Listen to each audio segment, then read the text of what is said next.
This is almost the last session. We have this session and a special session. Okay, so I'm the chairman of this one, and I will make sure that you kept to time. And of course, 20 minutes time means 15-minute talk and 5-minute questions, or 20 minutes talk and 0-minute question. So please get started. Thank you, Mr. Chairman, and thank you to the organizer to giving me the chance to present you something like 20 years out of my 30 years career in 20 minutes, and I love it. It's a big challenge. So, like you see, I'm going to talk about these 1 and 2D materials, polyelectrolyte, and depending on what you see on this picture, you should go see a shrink. So it all started during my PhD, that's a while ago, when we studied this type of inorganic clusters, and we discovered 1D and 2D materials. And when we put them in solution, actually, in this case, we end up with a 0D cluster. But it really pushed us to study more into the inorganic world, see if there were more examples of such things that would dissolve in either water or organic solvent. And I'm not giving it to you all that in a chronological order, but I'm trying to find a logical way to present it, and here I'll take the flexibility. So here you see a chain which has many degrees of freedom, of liberty to move. And when we, yeah, I don't know if, okay, now it's working. And when you put it, you find the right solvent to dissolve it. What you see is this beautiful, between a cross polarizer under the microscope, this used to be a crystal, this little thing there, and it expands very fast, become birefringent, but doesn't stay birefringent. Then the birefringent disappear, and it only reappears if you press on the system. It's become flow birefringent. It's pretty typical of what you can see with many polymers, actually, organic this time. And this is a TM image. What you see here is a bundle. What you should see, if we had a good resolution, is a bundle of such change altogether, showing that it's a curve quite a lot. So from that point of view, there was really no big surprise. The big surprise came actually when we did this in the summer versus this in the winter. We didn't get the same result, because in the summer we saw that this was transforming into this chrome spontaneously. When the winter, the lab was 5 degrees less, and didn't happen anymore. So we blamed the pH gradient at the time of not being reproducible. It's just the weather was not the same. And then by NMR, we clearly show that transmutation between, well, it's not nuclear here, but chemical, between this chain into this chrome, and made a nice paper out of this unique behavior. I'm moving to the next system, which is this a little bit more complex chalcogenide. Here you can see that there is less degree of freedom, so we should expect a different behavior. And the big surprise came here that depending on the solvent, we were having big difference in behavior. So in DMF, DMSO, dimethyl sulfoxide, the dissolution was very fast, but we obtained fluid solution, no birefringent, behaved like a normal polymer. Where in NMF, N-methylformamide or formamide, above a certain concentration, flow birefringent would appear. But we never get a pure permanent birefringence. And when we did some TEM in formamide, we were really surprised to see those nanotube type of shape. This should not give rise of this diameter nor a tube-like structure. And these self-assemble into hexagonal pattern that you can see here, an hexagonal pattern in cryofracture, which is confirmed by the Sachs at the ESRF. And this is a very striking behavior, that there is a big difference of behavior between those. We anticipate that the nanotube come from the folding into a helix pattern. We haven't got the clear signature of it, nor any simulation has been able to be done to prove it, but that's the state of where we are on this system right now. And was published in Nanoletters. What happened now if I get one more higher in terms of rigidity, and I take this chalcogenide of molybdenum? It's a derivative of Chevreul phase. It's a molybdenum selenide, 1D. Well, here, if you put it in NMF and you look at it under cross polarizer, this could be a nematic texture of any organic nematic molecule. Very typical of a nematic structure. At the time, it's actually the first one that I discovered in my career. We thought it was a big deal. Actually, we discovered that there was a few before in the literature, but still at the time there were maybe a very few, less than 5 on the literature. So it was yet for us striking and quite new. On the other hand, from a theoretical point of view, it was very basic. You can very well explain that with a theory of Onsager that date a long time ago by just saying that we have a rigid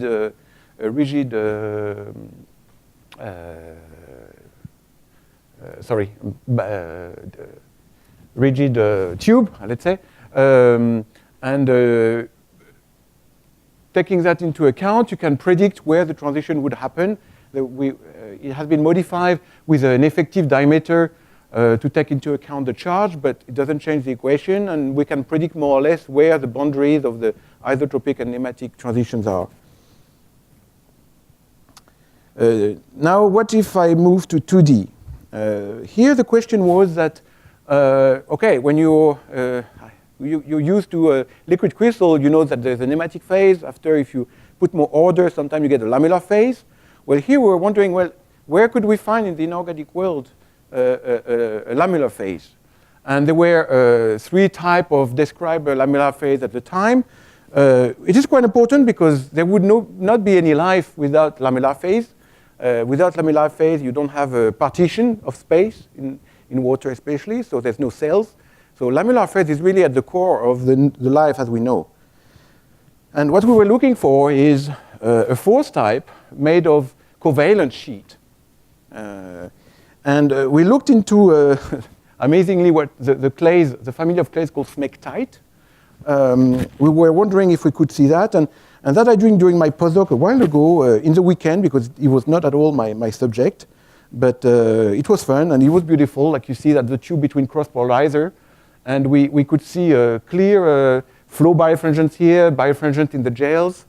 And it was a very long, very old discussion whether this was a nematic phase or not. It was first a question by Langmuir in early 90s. And it was said that no, it was not a nematic phase. It was a house of cards structure, so it was not nematic. Well, we prove exactly the contrary in this article by obtaining single domain, obtaining the order parameter of 0.85. And this has really put an end to the end of the house of card model for clays. And actually, this GFISCAME article is already has been cited already 260 times just for that reason, which is quite unusual for GFISCAME. But we still didn't have our smectic phase there.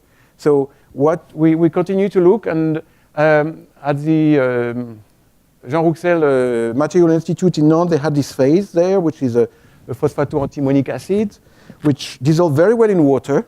Actually, it's quite beautiful. I'll show you a picture later. And here we had a bit different behavior. The tube were birefringent, as you can see here, between cross-polarizers. And at some point, when dilution, what we see is that the amount of birefringence quantity, they all filled at the same height. So here I've got a biphasic, which means a further order transition in a liquid fluid. But there was less and less of it, which is very reminiscent of swelling of a lamellar phase that when it's swelled to its maximum, then expels some water. The top here is, by the way, very flow birefringence.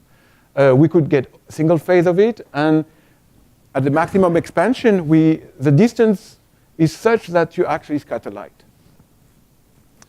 And when you do the X-ray diffraction, the first one I did, I got just that, and we were so excited because we had finally, but then when we reproduced it, it was all white, all blank. Because the guy before us was an organic chemist that was working on lamellar phase and didn't erase the plate. So we got the false result.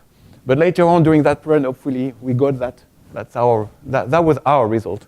So that was the first that we've seen of a lamellar phase based on an inorganic sheet. And we published that in Nature. This phase has many other fascinating behaviors, such as a very fast swelling that gives you I don't know how you say that in English, an accordion, the music instrument that does that. This is one swollen crystal. Initially, it would be big like this little spot there, and it expands 200 times when you put it in water. It's reversible. If you put some salt, it comes back. If you put pure water, it opens again. This is the type of thing you can get when you get near to the maximum swelling. You diffract light. So it's quite a beautiful story. One additional point was still, what is the behavior? Is it our layer can be a few microns in diameter, which is quite significant in size already. But still, what is the lateral interaction? Are the sheets made of just pillars of disk, or are there really some long coherence lengths within the sheet with a paving of sheets? And this was a difficult question to answer due to the size of the disk. So we went to the ultra-high, ultra-small angle scattering at the USRF, the latest upgrade, and we managed to obtain single-domain diffraction. And you can see that this is the first order of the lamellar phase single domain, and that's the second order. So to say things short, if I look like that, what I see the coherence length of this distance, the repetition, how far I can go. And if I look perpendicular, though, what I can look at is the coherence length within a lamella. And this is a direct beam, so with this width of half maximum here. And that's the full width of half maximum of the first order. So we're almost at the resolution of the beam, which is quite incredible, and which indicates that the domain is at least 15 micron. A single sheet is at least 15 microns. So it appears like not much, but the interest of that is that it proves that this model is not the right one. We really do have long coherence lengths within our sheet. And we just submitted that. Now, there is technology in the title of the workshop, so I could not stop without saying one or two words about that. Something that was published by a German group 2 or 3 years ago was a photonic crystal based on this phase, this phosphato-antimonic, and they made various successive thickness put together.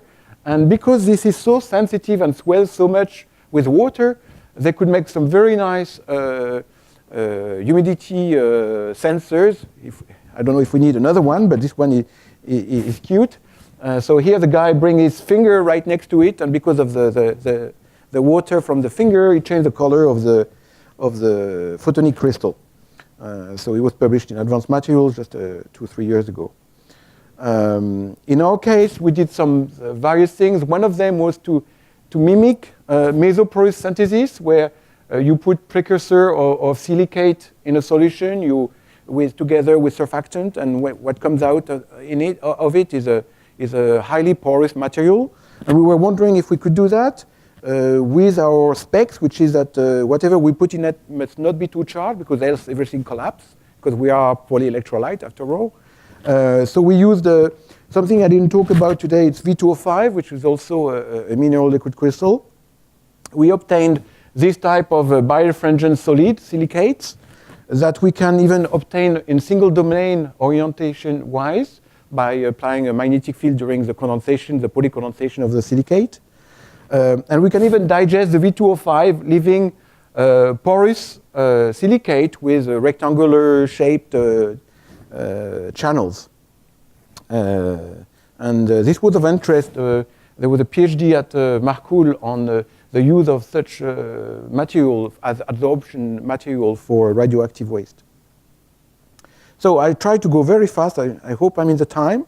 I gave you this snapshot. Every slide probably could have been a 20-minute talk, so I'm sorry if I went through that, brushed that so very fast, but what I wanted to show to you is that there's every single phase that we investigate led us to some very interesting results and a nice publication. So I think that there is very many more things to discover in this world. A lot of those things, when we went to see theoreticians or people from modelization, most of them actually told us they couldn't do it because First, the theory of anisotropic charged colloids is not that easy. Lekerkerker is one, and the Lekerker school is one of the well-known one on that field, and we work very closely with him. Then there's transition metals. When you try to do ab initio with hundreds of such things and transition metals, they don't like it. Hydrogen bonds, which are also very directional and not always well modelized. And as you can see, we've used many solvents. And it's very difficult to predict which solvent is going to work with which phase. So these are very good models also for the solubilization theory. And I wanted to give you a wink as the last word on hybrid, inorganic, organic.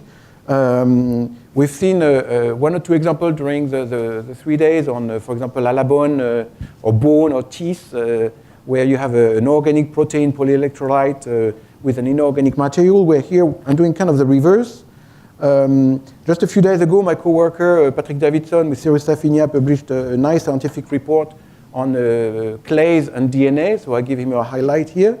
And a few years ago, we published and patented an approach to make interconnect in electronic using actin protein that we self-assemble by using the right mixture of the different type of actin that exist.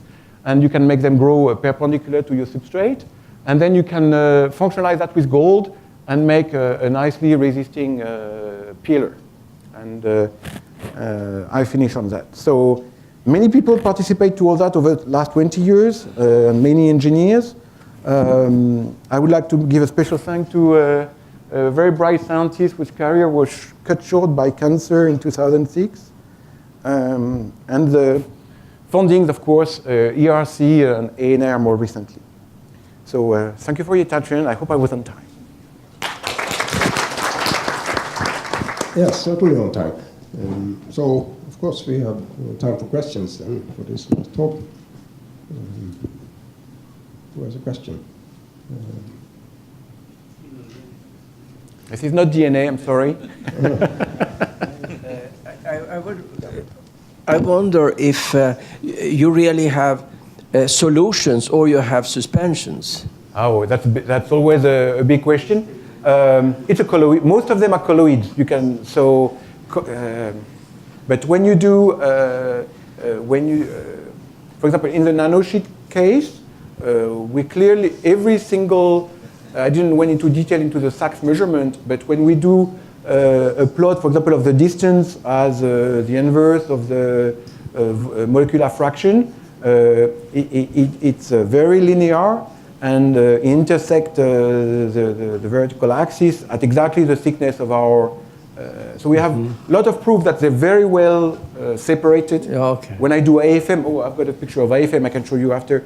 It's really a 1.1 thickness layer that we have on the surface. Okay. We can talk about it later. I have another question. That was it was interesting with the gels you show. You don't have any rheological things about that. Yeah, we only scratch the surface of the behavior of those. Sometimes it's gels, and that's the big problem with clays, is that the salt-gel transition appeared before the isotropic nematic. So is it a thermodynamic state or was it a kinetic state? That was the key question, why it was so difficult to solve. But we brought to the table a lot of proof that it was a thermodynamic state. Thank you. Yes, one question up there. What is the type of interactions with ions, for instance, multivalent ions of this type of polyelectrolytes? So the question is, what is the type of interaction? For instance, with the multivalent ions, does they affect this?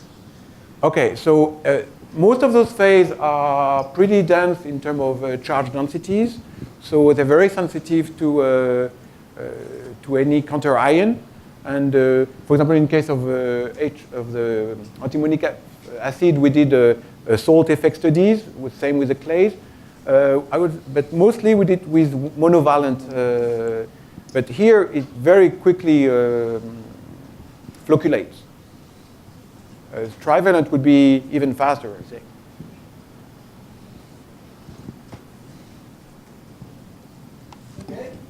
Thank you very much again for this Thanks to talk. you, and thanks again.